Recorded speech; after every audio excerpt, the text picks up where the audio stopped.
Bonjour et bienvenue sur Mon Financier. Nous sommes le mardi 23 septembre. Petite pression sur les actions, nous dit le Financial Times. Les marchés ont baissé. Ça avait commencé en Asie hier. Ça a continué un peu partout.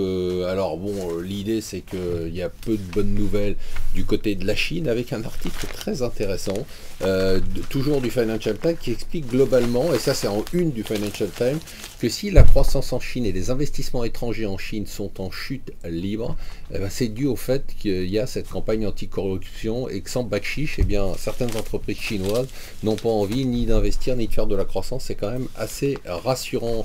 Par contre, du côté des boîtes allemandes, ça va bien, ça va même très bien. Elles ont décidé de conquérir les États-Unis. Elles ont acheté pour 70 milliards d'entreprises depuis le début de l'année. C'est très spectaculaire. Bien évidemment, il y a pas mal d'éléments qui les intéressent là-dedans, mais ça montre surtout un pays qui est en plein développement. Alors un pays qui reste plombé bien évidemment par la France et par l'Italie.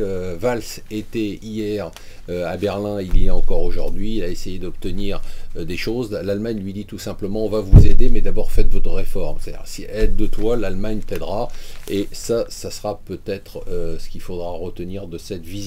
Très intéressant, une étude qu'a publié les Échos sur les redevables de l'ISF. Qu'est-ce qui est parti en fait, et à quoi ressemblaient les gens qui sont partis en 2012? Eh bien, c'est des chiffres assez surprenants, hein. 6,6 millions d'euros de patrimoine moyen, plus une moyenne de 800 000 euros de revenus, avec 2/3 des gens qui sont partis qui gagnaient plus d'1,5 million.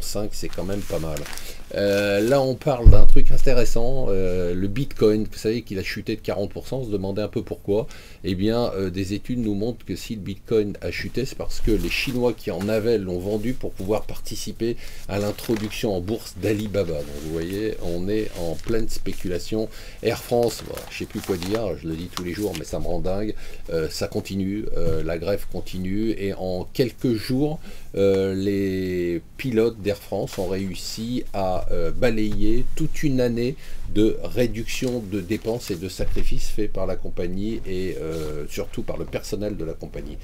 Voilà, Sarkozy, il a beaucoup de boulot à faire, parce que d'après les Échos, il y a 55% des gens qui n'ont pas été convaincus par son discours, et plus de 70% qui pensent qu'il n'a pas changé. Voilà, restez avec nous sur Mon Financier.